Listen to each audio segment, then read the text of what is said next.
अस्सलाम वालेकुम रहमतुल्लाहि व बरकातुहू। नाज़रीन, मैं राना फैसल एआर स्टूडियो के साथ एक बहुत ख़ास इंटरव्यू के साथ हाज़िर हुआ हूँ। हमारे 90s के दौर में जो पाकिस्तान फिल्म इंडस्ट्री का बहुत बूम पीरियड गुजर रहा था, जिसमें ख़ास तौर पे सुल्तान राही साहब अपने बेहतरीन वक़्त गुजारे थे, साथ में अपना क्या कहते हैं उनके साथ साइमा और इस तरह के मज़ीद आर्टिस्ट जो है वो अपना बेहतरीन एक जिसको कहते हैं फिल्म इंडस्ट्री अपने पूरे अरूज पे थी।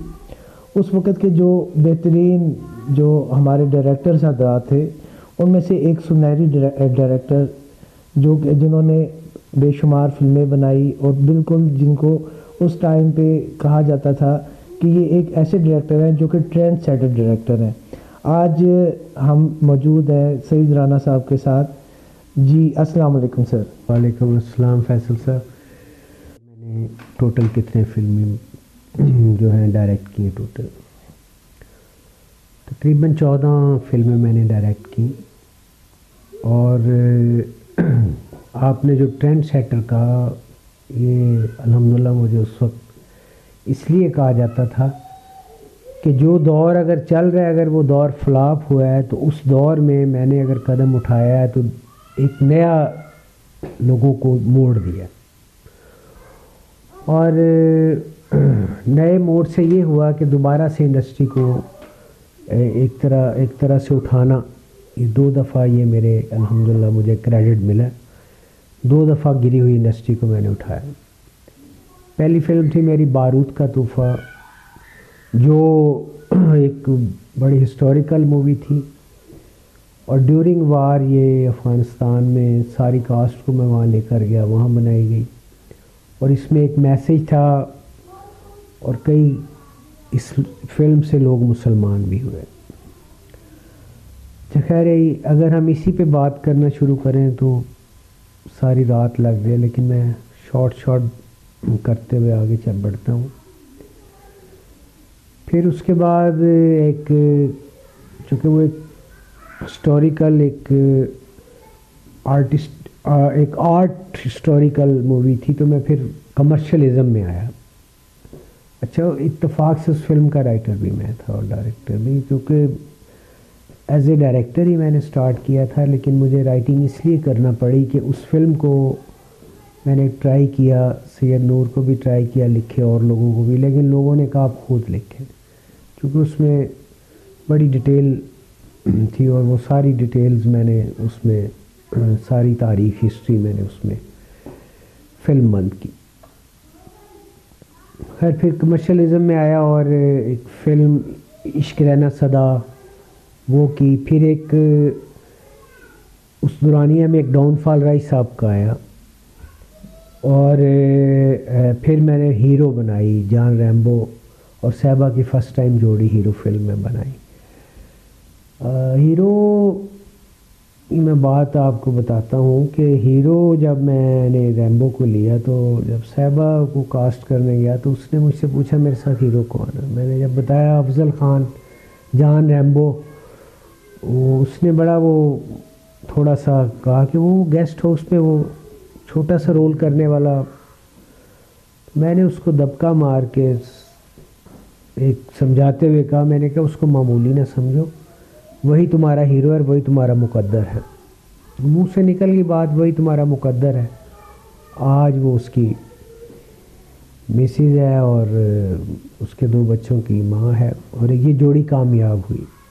तो ये जो टेंड्योर चल रहा था, इसमें मतलब और भी जोड़ियाँ बनती नहीं, टूटती नहीं, लेकिन एक गैप के बाद मोहम्मद अली ज़ेबा जो उनके बाद एक जैसे जोड़ी को संतोष कुमार और सबैया खानम, ये जोड़ियाँ कामयाब रही, इनकी शादियाँ भी हुई, कामयाब शादी हुई। बीच में गैप है, उनमें कोई ऐसा ये मिसाल नहीं है। तो उसके बाद ये मिसाल बनी रैम्बो साहिबा और ये जोड़ी कामयाब हुई और शादी भी इनकी कामयाब हुई। अच्छा, फिर आगे चल के फिर मैंने राय साहब को भी साथ और रैम्बो को भी सारी कास्ट को इकट्ठा करके गुरु चेला बनाई। उसमें गुरु का रोल राय साहब ने किया और चेले का रोल जो था शगीरत का, वो रैम्बो ने किया। फिर राय साहब को भी साथ ज्वाइन किया ना, तो मल्टी स्टार्स के साथ भी फिल्में बनाई। यानी कि जो फर्स्ट मूवी आपने सुल्तान राय साहब की जो बनाई वो गुरु चेला थी? नहीं, सुल्तान राय साहब की मैंने जो एज ए फर्स्ट एक जो फिल्म बनाई थी वो थी कुर्बानी। लेकिन मैंने एक शागिर्द था, उसने कहा आप बना दें और मुझे इसके लिए डायरेक्टर टाइटल मुझे दे दें, मुझे ज़रूरत है कोई उसको आगे कहीं कोई काम बाहर करना था। मैंने कहा कोई बात नहीं, दोस्त था, ओब्लाइज किया। तो मैंने वो फर्स्ट टाइम राय साहब के साथ जो काम किया वो कुर्बानी फिल्म थी। लेकिन उसके बाद जो अब गुरु चेला इंडिपेंडेंट में से, लेकिन उसके अलावा भी राय साहब के साथ गुंडा राज, बागी शहजादे, सुल्तान आज़म, ये फिल्में की। अब जो गुंडा राज है उसमें मैंने मैसेज दिया, क्योंकि मेरी हर फिल्म में मैसेज होता है जी। कुरान पे जो झूठी कस्में खाते हैं, गवाहियाँ देते हैं, एक बदकिस्मती से ऐसा हमारे माशरे में भी ऐसे किरदार हैं। तो उमर शरीफ, रैम्बो, सुल्तान राय, उसमें साइमा, उस वक्त की सारी कास्ट थी, नरगिस, खुशबू, तारक शाह, आसफ खान, शफकत चीमा। तो उमर शरीफ और रैम्बो ने बड़ा अच्छा रोल निभाया। उनको मैंने दिखाया कि वो झूठी कस्में खाने वाले कुरान से एक डाउट है, लेकिन फिर उनकी ज़िंदगी में एक चेंजिंग आती है और वो उससे तौबा कर जाते हैं। और वो फिल्म देख के एक बंदा स्टूडियो में मुझे ढूंढने आया और उसने मेरे कुलीग को आके कहा, मैं मौजूद नहीं था, मेरे कुलीग से कहा कि सईद राना आए तो मेरा उनको सलाम कहिएगा और मैं उनका ममनून हूँ। मेरा कसब था, मैं ₹1,00,000 लेता था एक गवाही का, कुरान झूठा उठाता था, लेकिन मैंने वो फिल्म देखने के बाद तौबा कर ली। अब मैंने ये काम छोड़ दिया। खैर, और प्रिंस फिल्म बनाई रैमो साहबा की, प्रिंस भी अच्छी रही। टीवी पे फिल्म पीटीवी हुआ करता था और चैनल तो होते नहीं थे। पीटीवी पे अगर कोई फिल्म पाकिस्तानी चलती थी 1 या 2 दफ़ा, लेकिन इसकी इतनी फरमाइशें आई कि प्रिंस कोई तकरीबन 7-8 दफ़ा पीटीवी पे भी चली, रिपीट हुई। प्रिंस की कास्ट क्या थी सर? साहिबा, रैम्बो, आरफ लोहार, खुशबू, इस तरह, शफकत चीमा। उसमें भी मैसेज था कि एक झूठ के लिए इंसान को 100 झूठ बोलना पड़ता है। कवि खान साहब भी थे सीनियर आर्टिस्ट। तो खैर अल्हम्दुलिल्लाह, बागी शहजादे एक कमर्शियल फिल्म थी, लेकिन उस वक्त की टॉप सुपर कास्ट, उसमें सुल्तान राय, आरफ लोहार, उमर शरीफ, उसमें मोहसिन खान, साइमा, नरगस, खुशबू, शकीला कुरैशी, तारक शाह, शफकत चीमा, सारे वक्त के स्टार, सारी कास्ट थी। हमारे सुनने में ये आया था कि जो आजकल हमारे बूम पीरियड के इस वक्त इंडस्ट्री के सबसे बड़े जो विलन चल रहे हैं, शफकत चीमा साहब को फर्स्ट चांस भी आपने दिलवाया? वो ऐसे था कि वो फाइटरों में काम उस वक्त कर रहे थे, छोटे छोटे किरदार भी या फाइटरों में। तो इंडिपेंडेंट विलन फर्स्ट टाइम उनको मैंने लिया। तो अल्लाह उसकी ज़िंदगी करे, बहुत मुअद्दब, बहुत बाअदब और बहुत रिगार्ड करने वाला शख्स है शफकत चीमा। तो बड़े मेरे पैनल से आर्टिस्ट निकले हैं, लेकिन सबसे ज़्यादा जो मेरा किसी ने कभी रिकॉर्ड जो करता है, जो किया, वो शफकत चीमा है। खैर, फिर चोरों के घर चोर, शान का एक टेंड्योर चला, वो फ्लॉप हो गया। फिर मैंने उसको चोरों के घर चोर में फ़र्स्ट टाइम मूंछ लगवाई और कास्ट किया। वो मुझे कहने लगा, मैं तो एक वो मम्मी डैडी हीरो हूँ, आप मुझसे ये एक्शन, बाबू बाटला एक एक्शन डंडा डुंडा दे के उसको राइट स्टाइल दिया, तो ये आप मुझसे कराना चाह रहे हैं। मैंने उसको कहा, तुम राही तो नहीं बन सकते, लेकिन तुम राय साहब की जगह ले लोगे, क्योंकि राय साहब अल्लाह को उस वक्त प्यारे हो गए हुए थे। तो खैर, वहाँ से शान का जो है दोबारा से एक इन हुआ। और चूँकि इसकी भी मैं ज़रा एक बात आपको वाज़े करता चलूँ, हमारे एक डिस्ट्रीब्यूटर हैं बाऊ छब्बी, प्रोड्यूसर भी हैं, उन्होंने मुझे बुलवाया, काफ़ी सीनियर हैं। मैंने कहा खैर है। उन्होंने कहा मुझे आपसे एक काम है। शान को भी बुलवाया हुआ था। उन्होंने कहा शान पाकिस्तान छोड़ के इंडस्ट्री से मायूस होके अमेरिका वापस जा रहा है। तो मैंने इसको कहा बेटा क्यों जा रहे हो, तो वापस जब काम कर रहे हो तो करो। उसने कहा मैं तो आगे राना साहब रैम्बो को ले आए हैं, उसका टेंड्योर चल पड़ा है, एक शर्त है, मैं तुम छोड़ के मायूस होकर जा रहा हूँ, एक शर्त है मेरी कि सईद राना एक दफ़ा मुझे कास्ट कर ले, मैं पाकिस्तान नहीं छोड़ूंगा, ना फिल्म इंडस्ट्री छोड़ूंगा, वो मुझे एक चांस दे। मुझे बाबूजी ने कहा इसकी ये ख्वाहिश और हम इसके बाप के बड़े अच्छे दोस्त हैं, मैं आपसे रिक्वेस्ट करता हूँ एक दफ़ा इसे कास्ट कर लें। मैंने कहा ठीक है। थोड़ा वो लेट लूट आना उसकी आदत थी सेट पे। मैंने कहा ये ज़रा अपना ख्याल रखें, ये मैं डिसिप्लिन में चलता हूँ, बर्दाश्त नहीं करता। खैर वहाँ से शान का दोबारा से एक रिवाइव हुआ। इसी तरह सुल्तान आज़म भी बीच में, उससे पहले मैं फ़िल्म बना चुका था, उसमें आज़म जहांगीर फौत हो चुके हैं, उसमें भी अच्छी कास्ट थी। साइमा सुल्तान रही, आज़म जहांगीर, शहज़ादी नई एक आर्टिस्ट को, शायदा मिन्नी। तो उसमें भी एक बड़ा मैसेज था। अल्हम्दुलिल्लाह बड़े तजर्बे, बड़े एक्सपीरियंस हैं, लेकिन ये है कि सिर्फ मैंने आर्टिस्टों में नए लोग नहीं इंट्रोड्यूस करवाए, बल्कि टेक्नीशियंस में भी, मौसीकार भी, कैमरामैन भी, काफ़ी लोगों को अल्हम्दुलिल्लाह चांस दिया। तो चलते चलते आगे फिर एक दौर मैंने फ़िल्म शुरू की मेहर बादशाह अनाई मेहर कहलवाते हैं। तो उसमें जो काम हुआ वो अल्हम्दुलिल्लाह ऐसा था कि वो लोग समझते थे कि ये नामुमकिन है, हो नहीं सकता। ओल्ड को गोल्ड करना। उस यूसुफ खान साहब काम छोड़ के इंडस्ट्री से तकरीबन 8-10 साल से छोड़ के बैठे हुए थे और लोगों ने भी उनको फ़िल्म के लिए छोड़ दिया हुआ था। तो मैंने खान साहब को कहा खान साहब अभी भी कोई ऐसी बात नहीं, मेरा एक मेन रोल है। उसमें शान भी था फिल्म में, बाबर अली भी, सना और बड़ी कास्ट थी, तो मैं बड़े मेयर का रोल आपसे करवाना चाह रहा हूँ। फिर उन्होंने खैर दाढ़ी दूढ़ी रखी हुई थी चूँकि इंडस्ट्री छोड़ चुके हुए थे। मैंने कहा इसी सेम गेटअप में आपको मैं लाऊँगा। तो उन्होंने उस गेटअप में पगड़ी बंधवाई और सारा, और वो मैंने उनसे बड़ा मेयर का रोल करवाया। और इंडस्ट्री उस वक्त भी थोड़ा सा डामाडोल थी। फिर मेयर बादशाह से फिर एक ट्रेंड बना, फिर काफ़ी फिल्में यूसुफ खान को लेके बनाई, बुड्ढा गुज्जर और इस तरह काफ़ी, राइंदा खड़ाक, संगीता, सब ने फिर खान साहब को लेना शुरू किया। खैर उमरते दम तक काम करते रहे। तो वो भी एक मेरे लिए बड़ा क्रेडिट है। नए आर्टिस्ट और भी डायरेक्टर्स ने इंट्रोड्यूस करवाए, उनके पास ये क्रेडिट है, लेकिन किसी एक एक्सपायर को, एक ख़त्म हुए आर्टिस्ट को ज़ाहरी कम जो मार्केट में दोबारा उनको लेके आना और हिट कराना, ये मेरे क्रेडिट पे है। ये मुझे अल्लाह ने एजाज़ दिया। खैर बातें तो बहुत हैं, मैं मशकूर हूँ आप लोगों का। अच्छा सर, मैं आपसे, मुझे याद आ गया बात कि अपना बहुत बड़े क्रिकेटर हमारे पाकिस्तान का एक बहुत बड़ा वकार मोहसिन हसन खान साहब, उनकी गालबन आपने फ़िल्म उनकी भी की, उनको भी चांस दिया आपने, काइंडली उसके बारे में बताइएगा। चांस तो खैर मैंने नहीं दिया था पाकिस्तान में, यानी उनकी मेरे साथ दूसरी फिल्म थी। तो मोहसिन हसन खान एज ए इंसान बहुत अजीम शख्स है, बहुत नाइस मैन।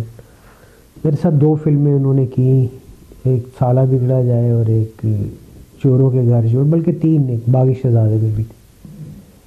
खैर बड़ा बहुत नाइस पर्सन और सिंसियर आदमी, अपने काम से भी, अपनी लाइफ से भी, अपने दोस्तों से भी बहुत ही ग्रेट आदमी। और मैं तो उसे इस वक्त लीजेंड कहूँगा, अल्लाह उनकी ज़िंदगी करे। तो एक तो होता है कि आर्टिस्ट के साथ, अच्छा आर्टिस्ट होने के साथ अच्छा इंसान होना, ये भी बहुत बड़ी बात होती है।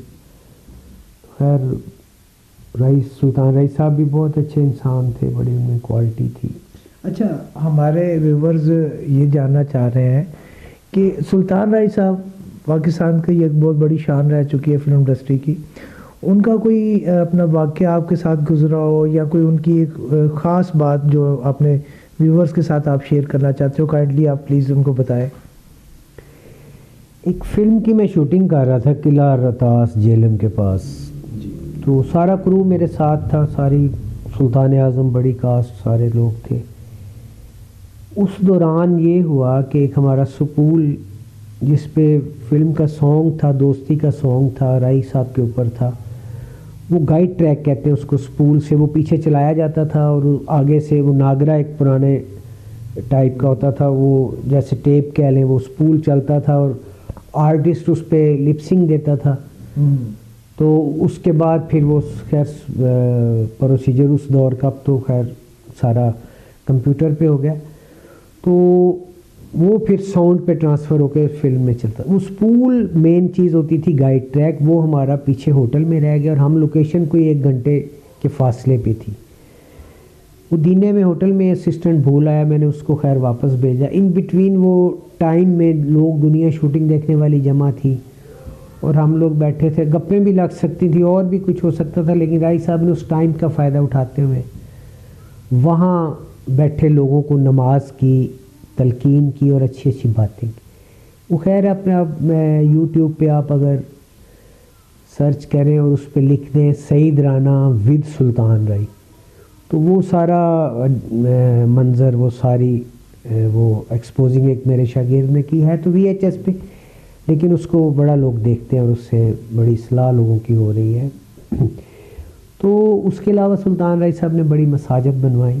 फिर ये ऐसा भी हुआ कि हम आ रहे थे, रास्ते में एक मस्जिद थी जो कि अभी बन रही थी, अभी मुकम्मल नहीं हुई थी, तो अपने सेक्रेटरी को सुल्तान राय साहब ने गाड़ी से वहीं उतार दिया और उन्होंने कहा तुम इसको मुकम्मल करा के इसका तखमीना लगाओ और मैं तुम्हें पैसे भेज दूंगा और इसको मुकम्मल करा के आना। खैर बड़े लोगों की बड़ी बात है। अल्लाह ताला उनकी मग़फ़िरत फरमाए। सर, हर शख्स जो है वो किसी ना किसी से इंस्पिरेशन रखता है। आपकी इंस्पिरेशंस क्या थी जो आप इस फील्ड में आए?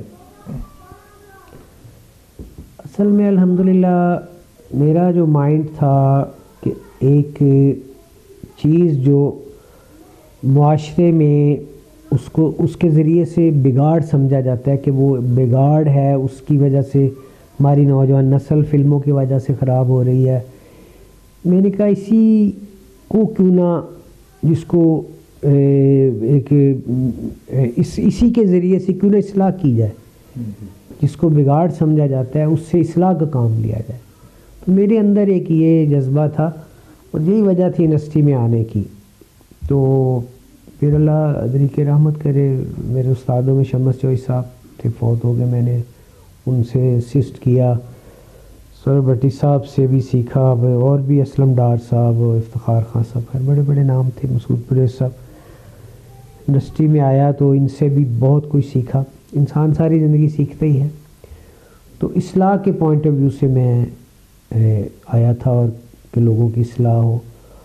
और बीच में जो मेरा कुछ फिर ऐसा वक्त इंडस्ट्री में आ गया कि कुछ फिल्में नेगेट बनने लग गई और इस स्टाइल की, वो प्रोड्यूसर ना रहे, वो लोग ना रहे, तो मैंने फिर छोड़ा। उस वजह से मैं नहीं करता था, लोग मुझे फ़िल्म के लिए कहते थे, मैं उनको माजरत कर लेता था, क्योंकि मेरा मकसद ही एक अच्छा काम करना था और अच्छा काम करने वाला प्रोड्यूसर रहा नहीं था, अच्छा काम करवाने वाला। तो खैर अब तो शुक्र अल्लाह का, मीडिया जो है बहुत आगे चला गया। अब तो फ़िल्म जेब में आ गई है, मोबाइल में आ गई है, और मेरी दुआ है जैसे वेब चैनल भी बड़े बन गए हैं और माशाल्लाह सेटेलाइट चैनल भी। अच्छा सर, एक अपना क्या कहते हैं सबसे बड़ी फ़िल्म जो आपको, यानी कि आपकी फ़र्स्ट मूवी जो अपना है थी बारूद का तोहफ़ा, ये अपना कहते हैं व्यूअर्स, मैं आपको बताता चलूँ 90s में जब रशियन वार चल रही थी तब ये फ़िल्म बनाई गई और अफ़गानिस्तान के अंदर बाकायदा जंग में जाके अपना इसको शूट किया गया। इसके बारे में आप बताइएगा। बारूद का तोहफ़ा के बारे में काफ़ी हमारे ऐसे साथी हैं जो इसके बारे में जानना चाहते हैं, इसके बारे में सुनना चाहते हैं, वहाँ के हालात कैसे थे, वहाँ के मामलात क्या थे, क्योंकि ड्यूरिंग वार एक फ़िल्म को शूट करना और अपना क्या कहते हैं पूरे क्रू को साथ लेके जाना, पूरी कास्ट को साथ लेके जाना एक बड़ी डिफ़िकल्ट सी बात होती है। और उसमें उनकी जानों के तहफ़्फ़ुज़ात और आपके जिसको कहते हैं जो आपका बजट होता है वो ऑन वार या फिर इस तरह की लोकेशंस पे जाके वो बजट एक्सटेंड कर जाता है, वो अपना डबल क्या ट्रिपल गुना लग जाता है। काइंडली इसके बारे में थोड़ी बहुत हमें जो है डिटेल्स बताइएगा। असल में तो वो एक मिशन मकसद था फिल्म, और जो आर्टिस्ट गए थे मुझे अच्छी तरह याद है, हमारी एक आर्टिस्ट नगमा बेगम, वो उनकी एक ही बेटी है, उसको बॉर्डर तक साथ लेकर गई और आखिर में वसीयत की उसने कहा हो सकता है पता नहीं मैं आऊँ ना आऊँ, साथ था उसका जगह शादी कर देना ये कर देना। यानी आर्टिस्टों में भी ये जज्बा था कि हम अगर वहाँ ना भी आए शहीद भी हो जाएं अपने काम में तो हमें कोई परवाह नहीं, हमने ये काम करना है।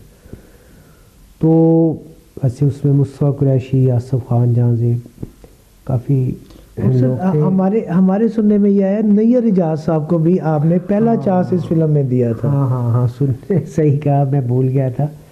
नैयर इजाज़ कोयटे में था तो कोयटा से फर्स्ट टाइम इसको कास्ट किया। आबद अली था उसके रोल में, वो आ ना सका, कोई प्रॉब्लम पड़ गई, बल्कि आके वापस डर के चला गया कि आगे अब फौत हो गया, अल्लाह उसको दिल की रहमत करे। वो उसको था कि आगे जंग है।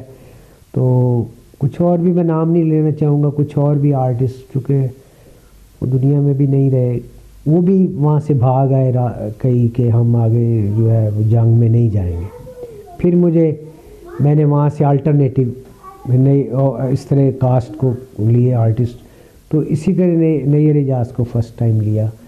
फिर एक हीरो दो थे तो 2 in 1 जांज़ेब को मैंने डबल रोल किया, दूसरा हीरो भाग गया हुआ था, उससे ही डबल रोल करवाया मैं, क्योंकि वार में थे, मजबूरी का नाम शुक्रिया, और जंग में तो किसी को बुलाना लाना हर मुश्किल था। और ये फर्स्ट टाइम था पाकिस्तान में कोई फिल्म ड्यूरिंग वार एक्सपोज हुई, वो भी क्रेडिट अल्हम्दुलिल्लाह एजाज़ हमारी टीम को मिला। और इस फिल्म में जो सबसे बड़ी बात थी कि कोई गाना भी नहीं था, सारे तराने थे। मुज़फ़्फ़र वारसी साहब अल्लाह बख्शे, मुज़फ़्फ़र वारसी साहब भी फौत हो चुके हैं, अल्लाह उनको दिल की रहमत करे, और नईम सदीकी साहब के तराने थे। नईम सदीकी साहब जो अपना कहते हैं इसके जो है जमात इस्लामी से, हाँ रुकने जमात थे, बड़े अच्छे शायर थे, और अपने अंदर एक पूरी वो तहरीक रखते थे, बड़ी उनकी बहुत बड़ी नज़में, बड़ी किताबें हैं। तो मुस्न इंसानियत पे भी उन्होंने रसूलुल्लाह सल्लल्लाहु अलैहि वसल्लम पे बहुत बड़ी किताब बुक लिखी है, शायर भी बड़े थे। उनके एक तराने के चंद अल्फाज मैं आपको बता दूँ। रुको नहीं झुको नहीं ये मार के हैं तेज़ उतर, नए सिरे से छिड़ चुकी जहाँ में जंगे खैर। रुको नहीं झुको नहीं ये मार के हैं तेज़ उतर। इसी पे मैं इख्तिताम करना चाहूँगा कि ना रुके और ना किसी गैरुल्लाह के आगे झुके, बल्कि अपना सफ़र जारी रखें और हक़ पे रहें। और आखिर पे आपने यही कहना है, कोई आखिरी पैगाम हमारे व्यूअर्स को दे दें। चले वो मैं भी इसको बताता जाता हूँ। मैं सबसे कहूँगा और सारे दुआ करें कि जल्द अल्लाह ताला हज़रत ईसा अलैहिस्सलाम और इमाम महदी जो हैं उनको जल्द ले आए, और जो है ना हक़ जो है पूरी दुनिया पर गालिब आ जाए। शुक्रिया।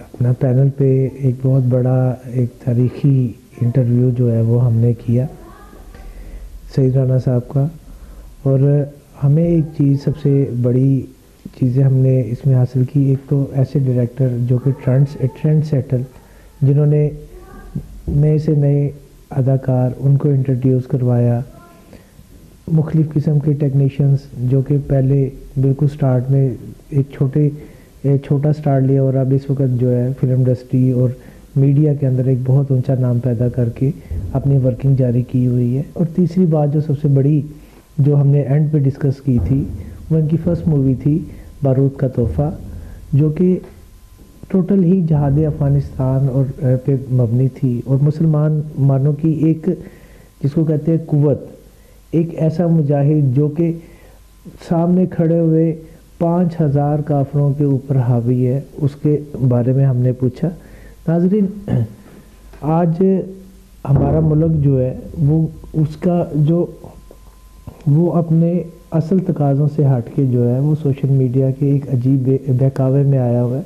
मैं अपने तमाम व्यूवर से यही आज के इंटरव्यू में यही बात कहूँगा कि हमें सोशल मीडिया को उस तरीके से अपनाना चाहिए कि जिससे हम कुछ हासिल कर सकें, ना कि हम गुमराही का शिकार बने और अपने बड़ों, अपने वालिदैन, अपने भाइयों को जो है उसकी सोशल मीडिया के पीछे लाके उनको तकलीफ़ में लेके आए। नाज़रीन, आज के लिए इतना ही, इंशाल्लाह ताला। जी सर, प्लीज़। वो कहते हैं कि जब बेर बांटे जाते हैं तो जिसके सर के ऊपर छब्बा रखा जाता है उसके हिस्से में नहीं आते। फैसल साहब, मैं ये बच्चे थे, मेरे बचपने के लिए कोई बचपन के किरदार के लिए कोई बच्चा नहीं भेज रहा था जंग में वहाँ पे, तो उसमें चाइल्ड स्टार के लिए इनका जज्बा था कि ये फैसल साहब छोटे से थे और महाज पे गए और इन्होंने वहाँ उस फिल्म में इनको ये एजाज़ है कि गाजी बनकर आए और बचपना जो था, जो छोटे बच्चे का जो शहीद हो जाता है, तो ये त्यारती रगराते। खैर आप फिल्म देखेंगे तो उसमें इन्होंने वो रोल किया। माशाल्लाह, ये इन्होंने आखिरत के लिए अपने बहुत बड़ा सामान इकट्ठा किया। मेरी इनके लिए दुआएं, अल्लाह इनको कामयाबियाँ दे। और मैं यहाँ ज़िक्र ज़रूरी करना चाहता हूँ, अरशद साहब हमारे AR स्टूडियो के जो ऑनर हैं, उनके लिए कि वो भी बड़े ही अल्हम्दुलिल्लाह एक जज्बा रखने वाले और ईमानदार शख्स हैं और उन्होंने बहुत सारा काम जो कि गैर शरई हवाले से या जिसमें रिज़्क़ हराम जो है रिज़्क़ हलाल का यानी तकद्दस पामाल होता था, तो उन्होंने छोड़ा और अपना, चाहे वो जिस सतह पे भी हैं वो बहुत आगे जा सकते थे, लेकिन उन्होंने अपना ये कहा कि मैं थोड़ा काम कर लूँगा लेकिन मैं इंशाल्लाह सही काम करूँगा और उसके हलाल के लिए करूँगा। तो मैं एजाज़ समझ रहा हूँ कि वो एक अच्छा जज्बा रखने वाला शख्स और मेरे लिए फ़ख्र है और आने वाले वक्त में इंशाल्लाह मैं उससे बहुत ज़्यादा तवक्कुआत भी रखता हूँ। मेरी दुआ भी है, दिली दुआ, अल्लाह ताला उनको बहुत कामयाबियाँ दे और उनके तमाम दिली नेक तमन्नाएँ पूरी हों और एक बड़ा नाम उनको अता फरमाए। Thank you. सो व्यूअर्स, बात तो कंप्लीट होगी। प्लीज़ AR स्टूडियो को जो है लाइक करें, सब्सक्राइब करें और काइंडली जो बेल आइकॉन है उसको क्लिक करना ना भूलिएगा। Thank you. अल्लाह हाफिज़।